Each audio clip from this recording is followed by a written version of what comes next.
Este é o Thales. E esse é o Ike. E nós somos os Sprite Brothers. E bem-vindos a mais uma edição de Descobrindo Personalidade com os Sprite Brothers. Hoje estamos com uma produtora muito especial, estamos com Sol Moraes. Seja bem-vindo. Sou Sol Moraes e estou aqui com vocês, achando que é sempre bom ser descoberta, né? Porque são mundos diferentes, universos diferentes. Por mais que você ache que está conhecendo tudo, o mundo sempre te apresenta algo diferente. Então, ter conhecido vocês pessoalmente em Cannes, olha que luxo, né? Já sabendo de vocês desde a Bahia, mas fui conhecer do outro lado do oceano, né? E fiquei muito feliz de dois jovens tão talentosos estar buscando a história do cinema baiano, brasileiro e até mundial, como vocês estavam rodando aí pelo mundo. Sim. Mas é muito legal a gente poder fazer essa conexão e, né, esse programa acho que abre essa porta de poder falar com pessoas inspiradoras, né, como você, e de criar esses laços a mais. E, né, como a gente sempre fala, a gente acaba se conhecendo em vários lugares, né, como você falou, a gente se conheceu do outro lado do oceano, agora a gente está na Bahia, mas mesmo assim afastada ainda, porque a própria Bahia é tão grande, gigantesca, né? Mas aí, para isso que existe a internet, então estamos aqui hoje para conversar um pouquinho contigo. E vamos lá. Vamos lá. Bom, no início, a gente sempre pede para, né, a convidada se apresentar e contar um pouquinho, assim, da trajetória, assim, resumidamente, para que quem esteja assistindo aqui tenha uma visão geral, assim. A gente botou assim, foco. Eu também sou uma menina do interior, né, como vocês. Eu vim de Lençóis, Bahia, que é uma cidade do cineasta Orlando Senna, e de muitos talentos, né? Lençóis é uma cidade de talentos, e eu tive essa sorte, né, de viver em Lençóis. Comecei na prefeitura de Lençóis com o chefe de gabinete do Emanuel Calvo Maciel, o chamado Manu, mas foi um cara que me deu regra e compasso para o cinema, né? Me perguntariam o que o cinema tem a ver com política, tudo, né? Não por acaso o maior cineasta brasileiro é Glauber Rocha, o homem mais político do Brasil. Então, na Prefeitura de Lençóis, eu conheci a legislação, conheci as emendas parlamentares, conheci as leis como um todo, né? E quando eu saio de Lençóis, eu venho para a Truque, que é uma produtora que hoje é uma das maiores do Nordeste, para mim, principalmente no que toca ao cinema, que me apresentou um leque de pessoas fantásticas que também já tinha conhecido Lençóis. São grandes cineastas como Paula Ribeiro, José Araripe, Fernando Belles, Edgar Navarro, Jorge Alfredo Guimarães, Jorge Felipe, quem mais estou esquecendo aqui, meu Deus do céu, são vários, são tantos, né, bons cineastas, que me deram um régua e compasso para a vida. Na Truque tinha Moisés e Silvinha, que eram os donos, e que começamos só nós três na Truque. E foi ali que eu conheci, tive a régua e o compasso para o cinema, né, de fato. Saindo dali, eu faço Tieta, do Cacá Diegues, que também me dá um outro universo, meu primeiro longa, né, como produtora de base, onde eu conheci todos os departamentos do cinema, um cinema departamentalizado, que eu não tinha, a gente fazia um pouco de tudo, que era curta-metragem que eu fazia na Truque. E quando eu chego no Cacá Diegues, eu encontro um cinema, né, hierarquicamente montado, e que é muito importante que seja assim, porque, como meu marido dizia, Geraldo Moraes, que cinema é o único exército que dá certo, né? Ele precisa ser exército para dar certo, cada macaco no seu galho. E da Truque, eu fiz o Tieta eu fiz o Michael Jackson eu fiz o Canudos, do Sérgio Rezende, o Michael Jackson foi com o Spike Lee, e aí eu resolvi montar a minha produtora, que foi a Araçá Filmes, na época era Araçá Azul, e hoje em dia é Araçá Azul Filmes. E ali, montando a minha produtora, eu conheci uma legião de jovens, assim como vocês, que eu já estava mais na frente, mas foi a Sofia Federico, Lula Oliveira, Adler Paz, Daniela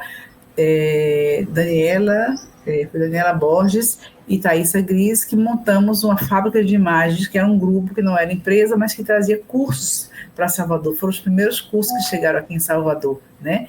E nesses primeiros cursos a gente começou a ter contato com João Moreira Salles, com Adisa Tolomelli, com Walter Carvalho, com várias pessoas do cinema do Rio de Janeiro, São Paulo, né?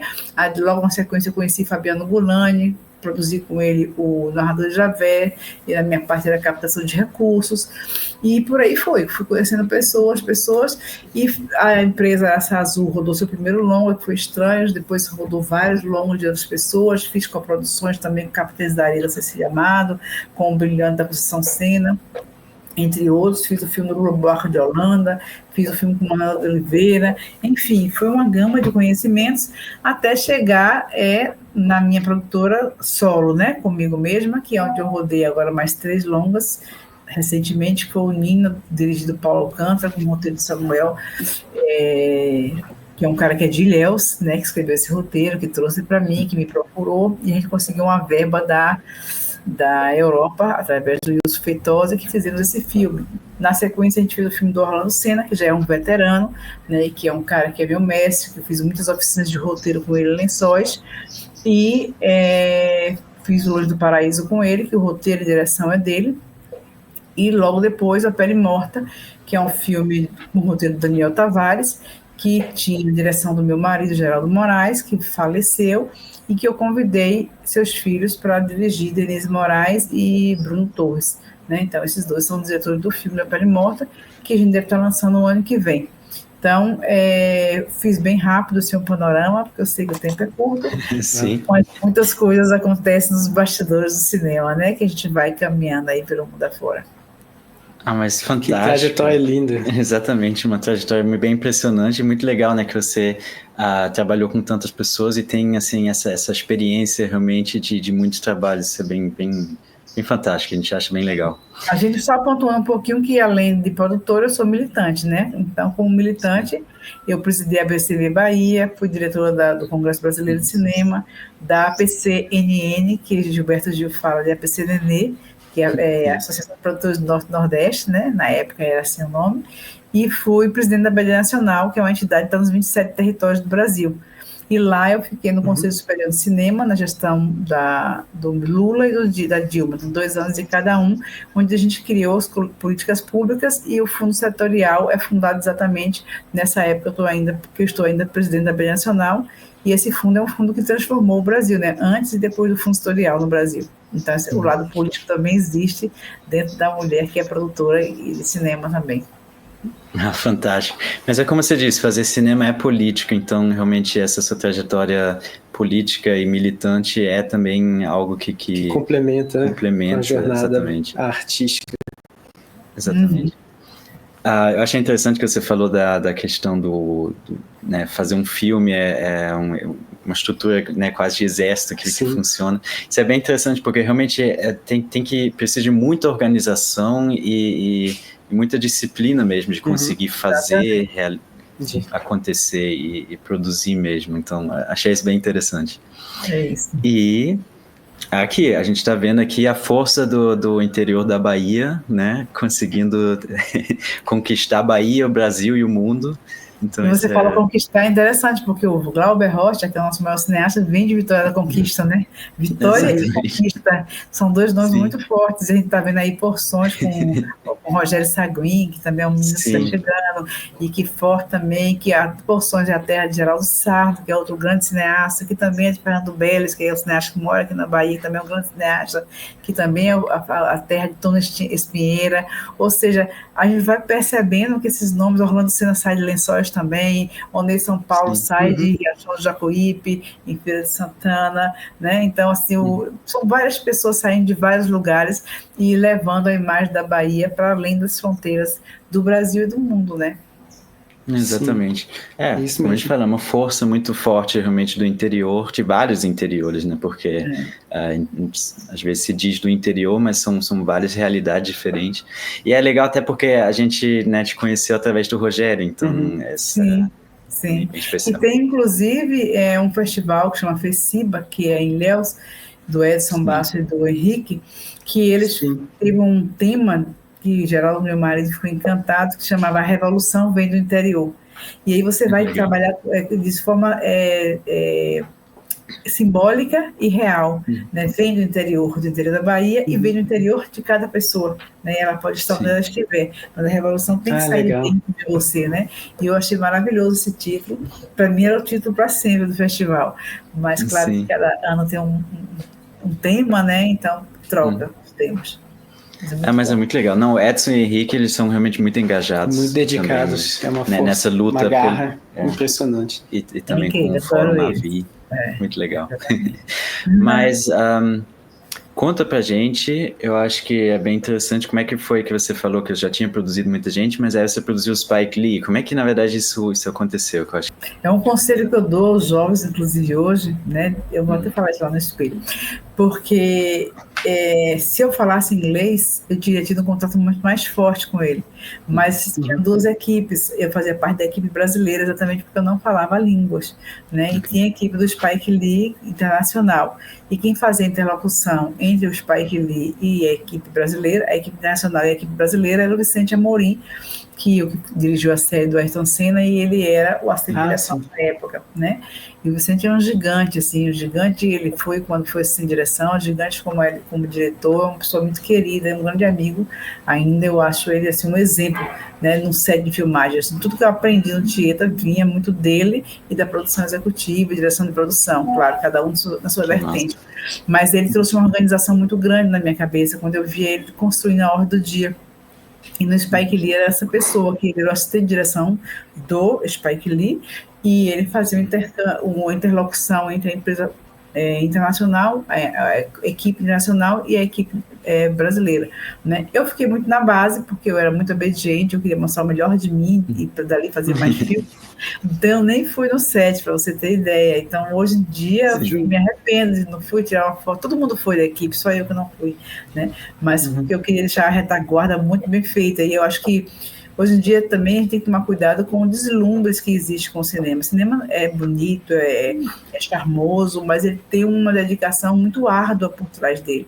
Sim. E a produção de base, para mim, que hoje em dia meio é feito pela coordenação, ela é muito importante, porque ela que junta todas as pontas de todos os departamentos, da direção de arte, né, da direção de fotografia, da direção do técnico de som, do diretor, né, da produção de set, tudo cai na mão da base, e a base é que tem que estruturar, por isso ela chama base, né, então no Tieta mesmo, a produção de base, no Spike Lee também eu faço a produção local, na verdade, que é que a gente contratou várias pessoas para irem para o set, né, pessoas que falavam inglês, pessoas que cantavam, que faz o corre no set. Eu, particularmente, não gosto do set.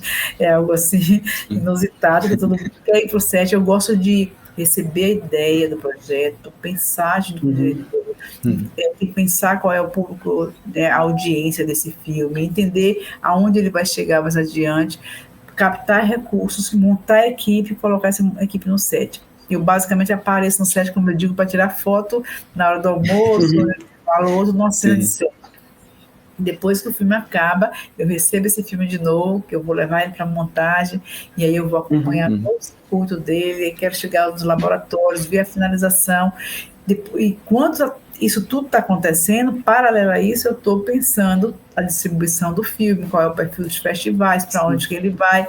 Então, eu gosto da engenharia da produção, que é o curso que eu estou fazendo agora, né? Que começa dia 19. Então, essa engenharia me encanta. É como se fosse um outro filme sendo escrito paralelo ao filme que vai para a tela, né? Que é a estrutura do filme. Se ela for bem montada, o filme anda. Se ela não for bem montada, o filme não para. Então, assim, o set do Spike Lee, ele, para mim, foi mais como se eu fosse me reafirmar. Mas o set que me marca mesmo é o set do Tieta, da Cadiegues, que é onde eu enxergo a engrenagem do cinema, né?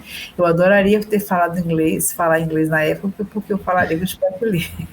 Mas eu ainda vou corrigir essa falha na minha como é que diz, a minha trajetória. Vocês terão novidades. Sim, mas sobre a questão da produção, na verdade você acaba andando por trás, mas fazendo com que seja possível, porque no set mesmo, às vezes é muito estresse para conseguir filmar e tudo, e aí é bom que tenha, né, sua parte de engenharia que realmente cuide de que está tudo funcionando. A gente sempre fala que em si no set é só a luta de sobreviver, de conseguir realizar, mas onde garante o sucesso e a qualidade é na pré-produção, porque é ali que as ideias são formadas e tudo, e se a pré não tiver bem definida, bem forte, com uma orientação clara de onde quer ir, não adianta nada no set, ou seja, o seu trabalho da pré e também depois na pós é essencial para que o projeto possa dar frutos. Sim. E outra coisa que eu achei interessante, né, que você também falou da questão do glamour do cinema, que às vezes as pessoas veem e tudo e não pensam no trabalho por trás.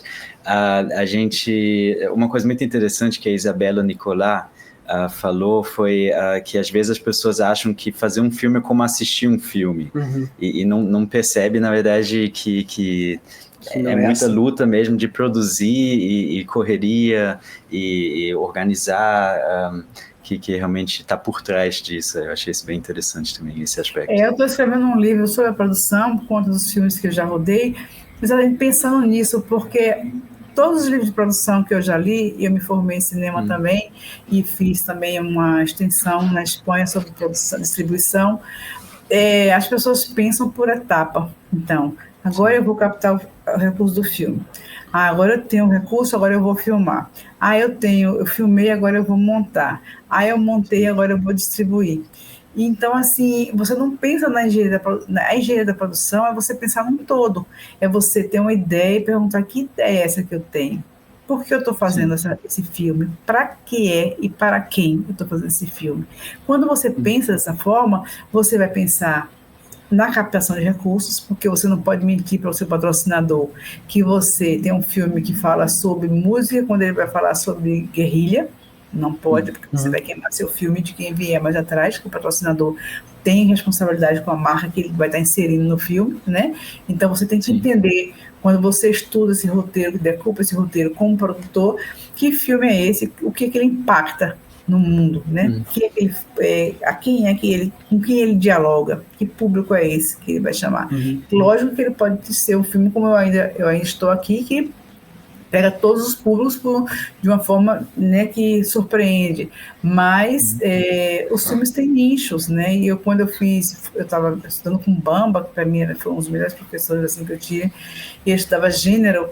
Como é que você encaixotava esses filmes, né? Como é que você empacotava eles para ir para as gavetinhas, que é norte-americana, esse desenho de venda dos filmes de captação de recursos. Então, para mim, é muito importante, quando eu leio um roteiro, que assim, o diretor esteja aberto a entender que ele vai dar para mim a estética, a linguagem, a narrativa do filme, mas que eu preciso saber o que está dentro da cabeça dele, ideologicamente, para eu saber para onde eu trabalho esse filme e para eu não enganar o público que eu estou levando o filme. E quando você pensa esse filme na ideia, né, quando ele nasce, você já vai pensar a música que vai inserir no filme. As pessoas costumam pensar na montagem. Essa música tem que ser pensada antes, porque eu consigo ter essa música, é uma música cara, é um filme de época, eu vou liberar, tá liberada essa música, não tá, custa muito caro, como os Beatles, que é mais de R$200 mil, como o Raul Seixas, que é mais de R$200 mil, ou seja, eu utilizo essa trilha desse filme, né? E assim, quando você vai fazer esse filme, se você trabalha na engenharia da produção, você já pensa desde o começo se esse filme vai ser transmídia, se não vai ser, se ele dialoga com o público infantil ou adulto, quem é a persona desse filme, como é que você vai trazer isso para a tela, para que as pessoas, ao longo dos 5 anos que você está captando, desenvolvendo, pré-produzindo, produzindo, finalizando, né, e jogando no mercado, que o mercado já conhece essa história, que ele traga no seu imaginário o que aquele filme vai trazer para impactar mais adiante, que é meio que a gente viu o que aconteceu quando a gente estou aqui. As pessoas não foram ver o filme do Walter Sade, foi ver o filme que conta a história de uma família que foi destruída na ditadura. E essa história foi do Marcelo Rubens Paiva, que durante 3 anos antes de lançar o filme já estava na mídia, claro que provocado pela produção do Walter, mas voltando à mídia, repescando o Feliz Ano Velho, voltando com o livro novo, trazendo as informações para as pessoas. O Marcelo Rubens Paiva estava na mídia o tempo inteiro, ou seja, uma forma de trabalhar o público desse filme, para quando esse filme chegar, as pessoas querem ver desse livro que eles leram, né? Como é que isso vai chegar na tela. Então, isso é um trabalho muito de produção e que a gente tem que pensar quando está captando recursos, para saber o tamanho do filme que você tem e não ficar buscando dinheiro aqui, ali, sabe assim? Não, pelo contrário. Você ter essa estrutura montada, né? E saber que você pode... você tem um produto para além de exibir na sala de cinema. Porque depois, para onde Sim. vão esses filmes? Onde eles vão ficar armazenados? Né? Como as pessoas vão acessar ele depois que ele sai desse circuito? Então, a gente não pensa isso, nem na faculdade, quando a gente está estudando, a gente não pensa. Né? Eu vim pensar isso num curso que eu tomei de engenharia da produção, que foi fora do Brasil. Então, né, não foi uma coisa local. É realmente muito importante ter essa visão geral para ser mais eficiente e também já fazer esse marketing, porque Sim, é essencial. É difícil se a pessoa não conhece o filme ou já não tem uma preparação, né? Se o público não está preparado, é muito mais difícil também conseguir fazer as pessoas assistirem. Mesmo que talvez teria um público, mas tem que também preparar, então é realmente muito importante ter já esse trabalho antes.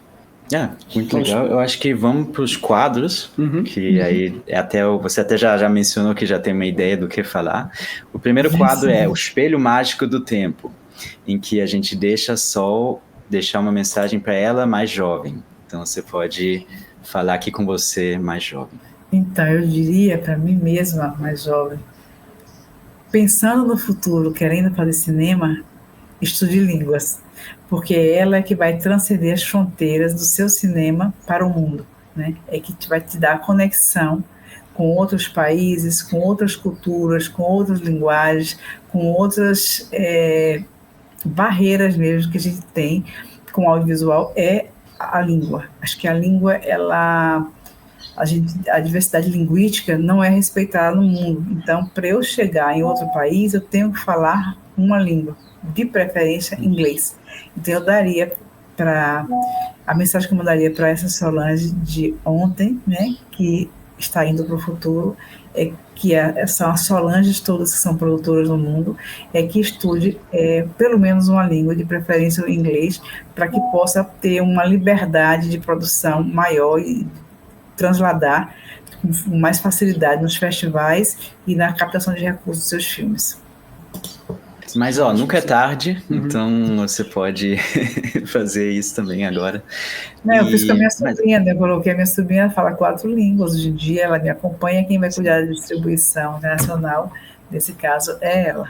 Mas também a gente pega esse programa porque é bem interessante para a audiência também, especialmente a audiência jovem, se inspirar e também ter ideias, então fica a dica. Que é muito valiosa. Mas é isso. Não, é só de que realmente a importância, porque a comunicação, que é o trabalho do cinema, fora e dentro da tela, né, o produto, é uma comunicação, é uma interação humana, então isso é fundamental, é sempre importante porque é a comunicação entre pessoas, então é algo que realmente vale a pena estudar e aprender. Eu sempre digo isso, eu falo que os festivais, para mim, ele funciona mais do que vitrine de venda do filme. Você troca conhecimentos, você conhece pessoas novas, você faz conexões, você abre coproduções, né? Você traz a informação de um país para o outro, você vai criando redes, né? Tanto dentro dos festivais dentro do Brasil, como dos festivais fora do Brasil. É uma rede de conhecimento, algumas vezes de solidariedade, né? E na maioria das vezes de negócio, porque é para o que ele se propõe. Mas eu acho que a rede maior que você adquire para a vida é a rede de conhecimentos. Sim.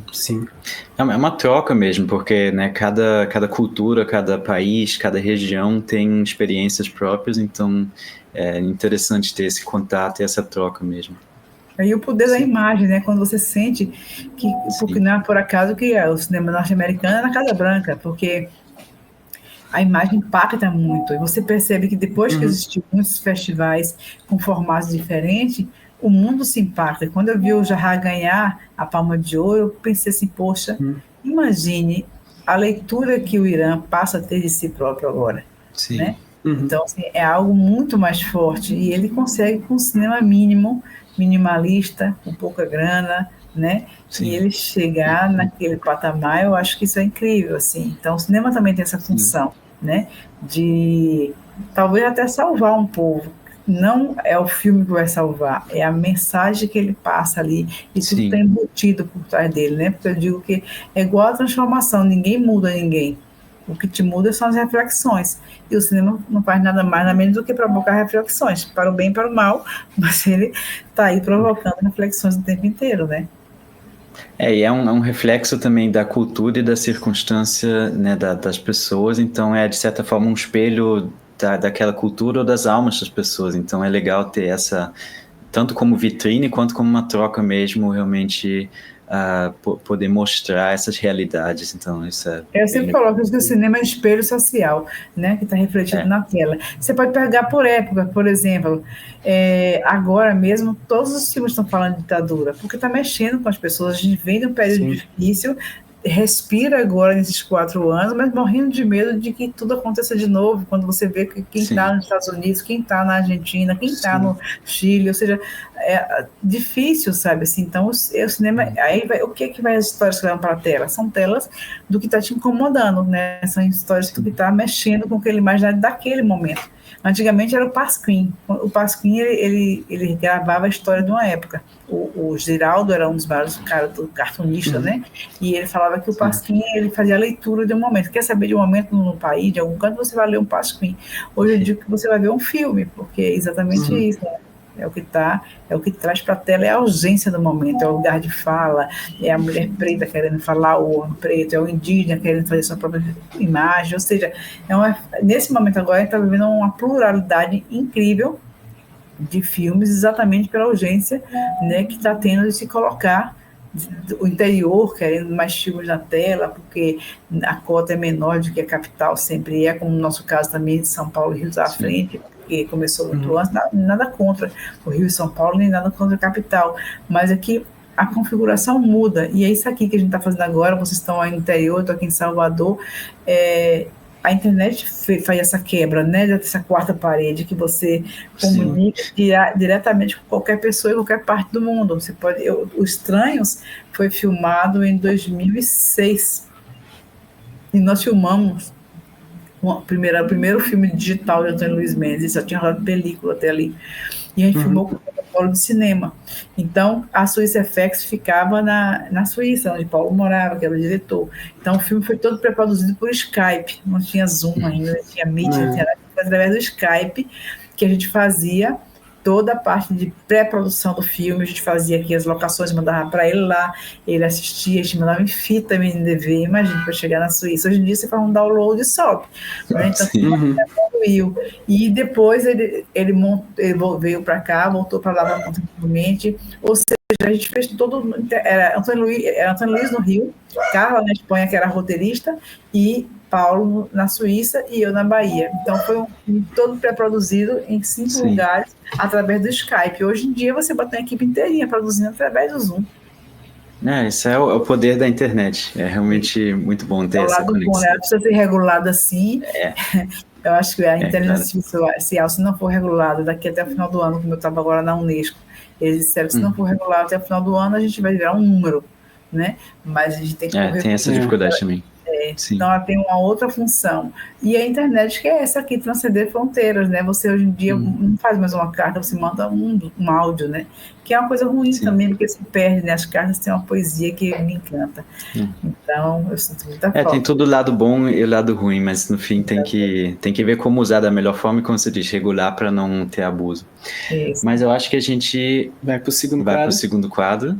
O Pergunte aos Bragg Brothers. Então você vai ter um tempinho que você pode, o jogo vira e você pode fazer uma pergunta pra gente. A gente bota você aqui em foco de novo. Então, queridos, eu não sei como pronunciar. Bragg Brothers? Bragg Brothers. Então eu pergunto para vocês o que fez com que vocês se encantassem com o cinema, né? E que fosse tão fundo no mergulho de vocês, porque encontrar vocês lá na França foi bem interessante, saber que vocês estavam rodando vários países e sempre procurando alguma coisa de cinema. Então, o que leva vocês a chegar a se encantarem com o cinema e essa busca não só no Brasil, mas também fora do Brasil, essa máquina do tempo que também é o cinema, né? Fantástico, muito bom. Acho que nossa paixão começou desde pequeno pelo amor, pela paixão das histórias. Eu me lembro desde pequeno que eu, com meu irmão, ele sempre me contava histórias, a gente brincava e eu era sempre um contador de histórias. Isso me encantou muito.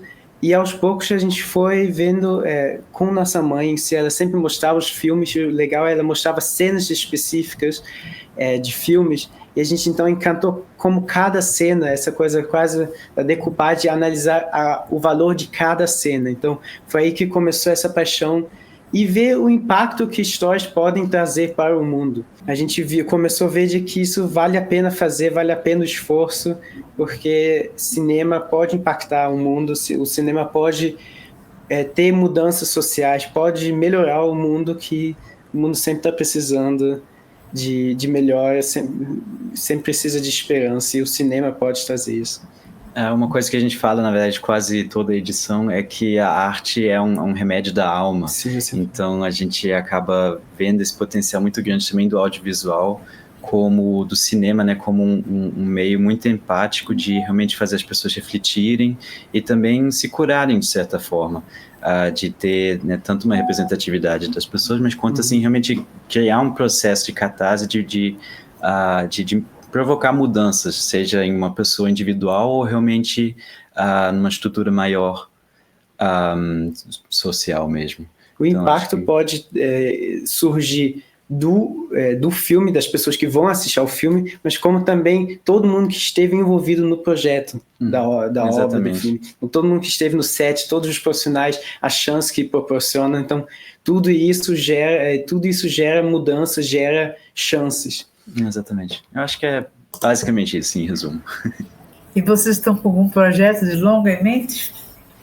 Sim. No momento a gente está com um projeto que é A Vovó da Mata. É um filme de ficção que tem um pouco essa ideia de resgatar uma lenda local aqui, que existe, e aí, né, botar isso num filme e também trazer uma mensagem ambiental, mas está em desenvolvimento no momento ainda de roteiro.